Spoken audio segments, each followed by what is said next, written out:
Organic Guy. Welcome to your weekly segment of Organic View. This is where we get to dissect some of the very interesting topics within the organic industry. And as usual, every single week, I have very, very interesting topics so that we can be able to dig into. And this particular week is all about happiness. All right. And it's one of those things we get a lot from our friends, our family, some of the people we are close to, right? And most of the conversation from a couple of few years has been about try and find something that makes you happy, right? And try to find something that you love, all right? Something that brings happiness overall. And it's something that I have suddenly been thinking a lot, and for this past week, it dawned on me, and I was like, does it make a difference? Is there a difference, all right, between organic farmers and conventional farmers? Are organic farmers happier, for example, than conventional farmers?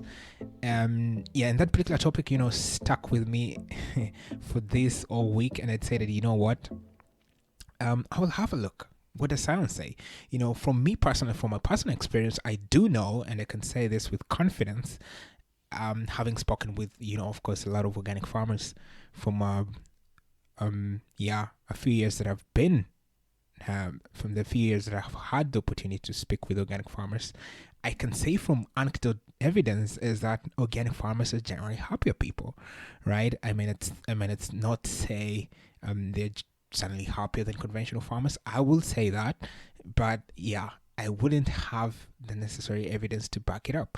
But overall, from the conversation that I've had with organic farmers, I will say they are generally happier, right? And these people tend to have some sense of purpose, some sense of vision, all right? And most of the organic farmers that I've visited, I usually ask them, the first thing that I ask them is, why organic, right? Why are you doing this? Because most of the time is that their neighboring farmers aren't organic farmers.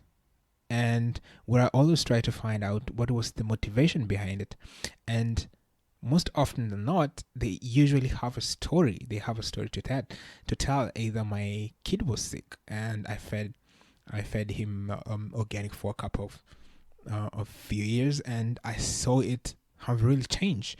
Or I used to grow my crops conventionally and I used to spray a lot, and that meant me uncomfortable really to try and sell these particular products to people out there. So we have those range of stories, and this thing kept in my mind this week, and I decided to look up some of the papers that I have, and I suddenly came across a very, very interesting scientific paper that seems to back it up, seems to back my assumption, seems to back my hypothesis that I might have. And it's a paper that was written by Naoufel Mzoughi, and it was written in 2014. And the paper itself was done in France, all right, in an area called Pecca. This is an area that is to the southeast of France.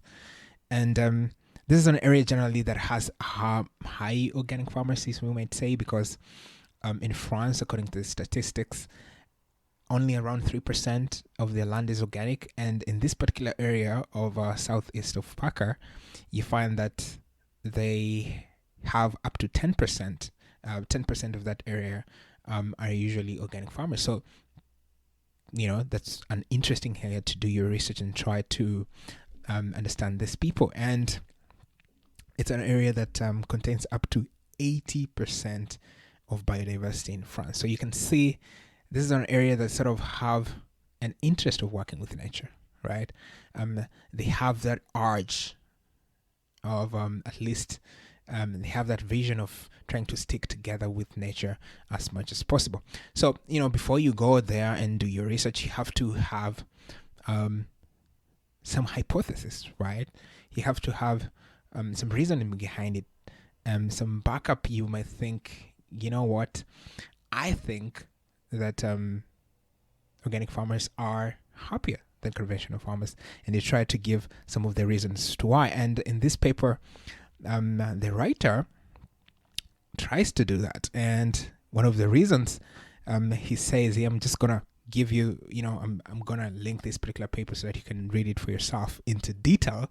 What I'm gonna do is just give you a little bit of highlight on what this science guy had in mind of some of the results that he got, and some of the reasoning that he had for a higher subjective well-being was that organic farmers tend to make their practices coherent with their vision of life. All right. So this is, for example, in terms of using organic technique, right? So most of organic farmers tend to identify themselves with this organic technique. So for example, if it's the habit of not using herbicides, they tend to identify themselves with that particular practice. They see themselves as, people not contributing to poisoning the planet, for example. So from that point of view, from that perspective, there's a reasoning that you have to believe that, I think there's a very, very good chance that more organic farmers will be happier than the conventional farmers, from the fact that they tend to associate themselves with these organic activities. Another reason that he gives in this particular paper on why organic farmers might be happier than conventional farmers is due to the potential status and prestige that stems out from being an organic farmer, especially being pro-environmental. Right now, of course, there is a lot of talk about the environment and what we can do about it. So if an organic farmer is involved in organic farming in the first place, and we do know that organic practices tend to be pro-environment and to see how we can work with the environment, there's a very high chance that farmers associate themselves with being prestigious. All right. They are very bold in terms of being very proud, working with nature and contributing to nature, and making sure that they are very, very close with nature, and they are not in the process, and they are not leading to the destruction of the environment. So some of the couple of questions, some of the hypotheses that he has behind on why farmers, organic farmers especially, might be happier. So how about the data here? We're going to go through quickly some of the data from the paper, because this is one of the things that the critics usually look for and try to discredit something as good as this one. Data itself was collected between April and May of 2011, and the survey was sent to 638 organic farmers and conventional farmers. So out of the results, only 22% of all the respondents that were sent this particular survey were actually returned. And if you look at those numbers, you see that that was 22%, and literally most of the research that is being done in that particular area, on average, the amount of questionnaires that get returned from the farmers is around 19%. So this particular report, this particular research had a 22% return rate of this particular research question, which is very high than the average, indicating that this particular research was highly responsive from the farmers, from the farmers themselves. And out of the 280 responses that were received, 185 of them were organic farmers, while 95 of them were conventional farmers. Very, very low farmers. And just from those responses alone, it can sort of indicate, give you an idea of what's going to happen here, right? How about the variables that this particular researcher used? For example, satisfaction was a dependent variable. So this is the indicator in which other variables were being measured upon. So satisfaction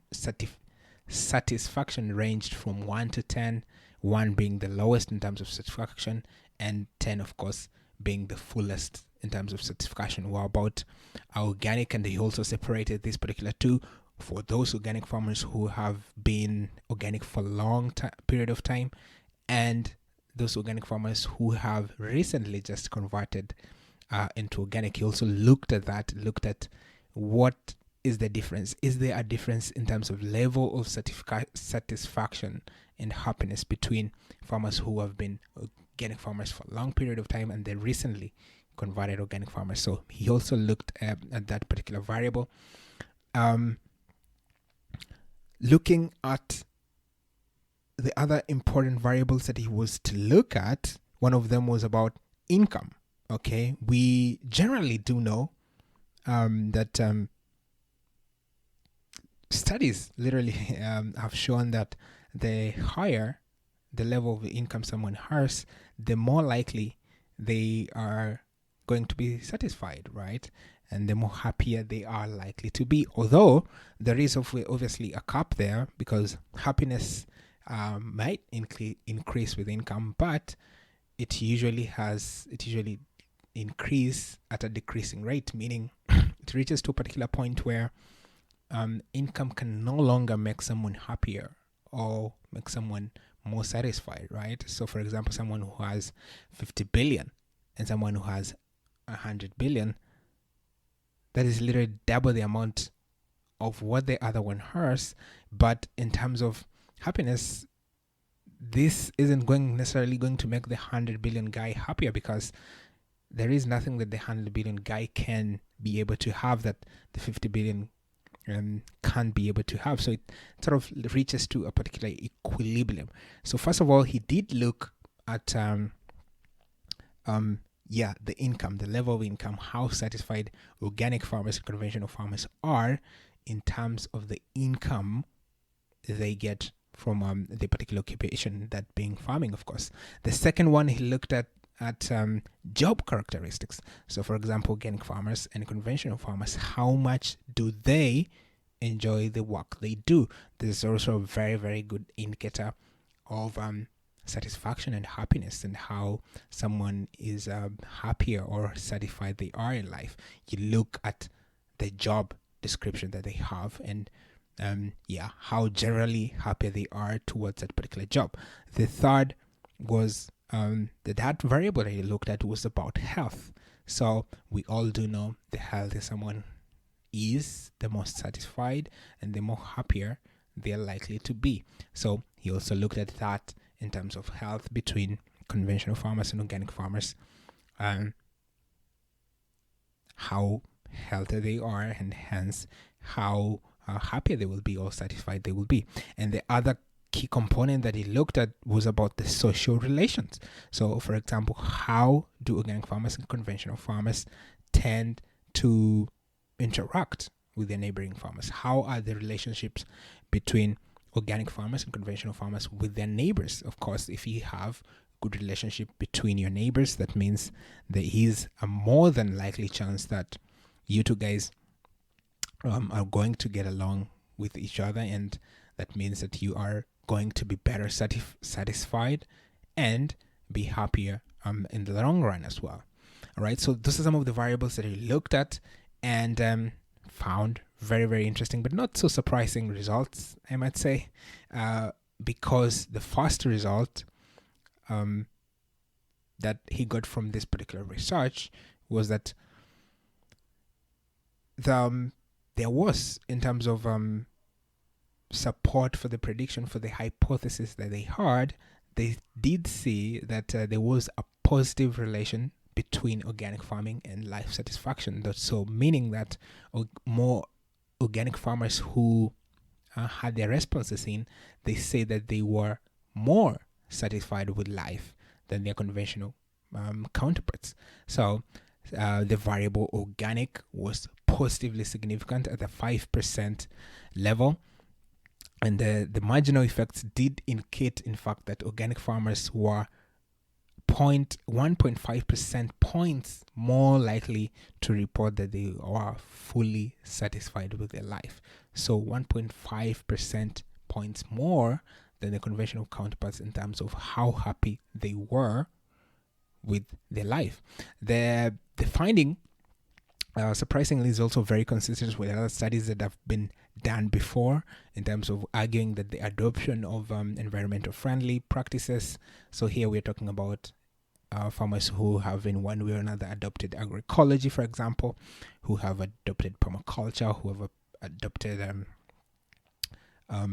regenerative farming methods, are more likely to be happier than the conventional farmers. So this is not necessarily related to the monetary gains that you get from practicing these practices, but also non-monetary pleasures, such as the pleasure that you get from your ecosystems, and the personal satisfaction that you get just from working within that particular environment. So in terms of income and monthly matters, here also we see that organic farmers were highly satisfied with the kind of income that they were getting.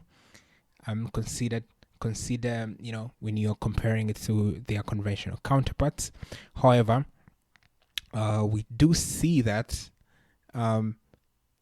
income that was above 2,000 was not significant from the income between 1,000 and 2,000. This is an example that I gave you earlier. Certification tend to increase, but it increases up to a certain point. Beyond that point, there isn't really a difference between. There wasn't significant difference between those two. And however, as we look at the profit, the moderate profit is really not that significant from the profit that is higher, that's at 1%. So in other words, only farmers who think that the activity is highly profitable reported relatively higher levels of subjective well-being with the highest margin effects. So they're talking here about 18.5% points more likely to report higher satisfaction in a life situation than others. So regarding the variables of work environment, here we also see that they do have a positive significance at 1% level, in meaning that farmers who are highly satisfied with their work, organic farmers were highly satisfied with their work, and they were at 6.7% points more likely to report that they were fully satisfied with their life. How about the other variable of social recognition?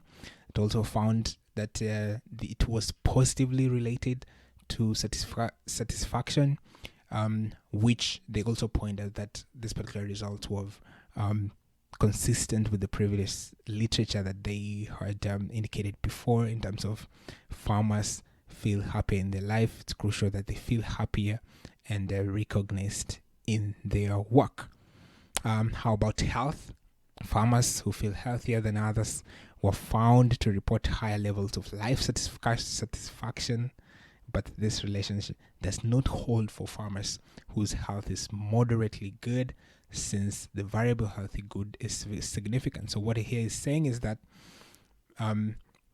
remember, for the variable of health, they did have different parameters. So in terms of good health, average health, and bad health, right? So only people who had good health really indicated that they were highly satisfied with their life. But the people who had average health, there wasn't any significant difference of how they were satisfied with their lives as well. So, ladies and gentlemen, as you can see here, the science is siding with organic here. It's saying, yes, farmers who are organic generally tend to be more happier and satisfied than their conventional farmers. So if we want to have an abundance of happiness in terms of our farmers and our farming community, the best thing that we can do is, one way or another, suggest, all right, make it easier for farmers to become organic in the if we are to move forward. I mean, we do have a lot of problems that we have control, and we do know how much organic really contributes to these factors, not in terms of only happiness, but in terms of the health of the environment, the health of the soil, the health of the plants, the health of the animals. And now, ladies and gentlemen, organic is significantly contributing to our happiness, all right, to the happiness of the farmers. And that is something I think that we should be able to celebrate for. So moving forward, ladies and gentlemen, make sure you continue to share this message of organic and how important it is if we are to have an epidemic. Okay, if we're going to have a pandemic of happiness, maybe we should be able to look towards an organic solution moving forward. So ladies and gentlemen, I hope you learned a thing or two.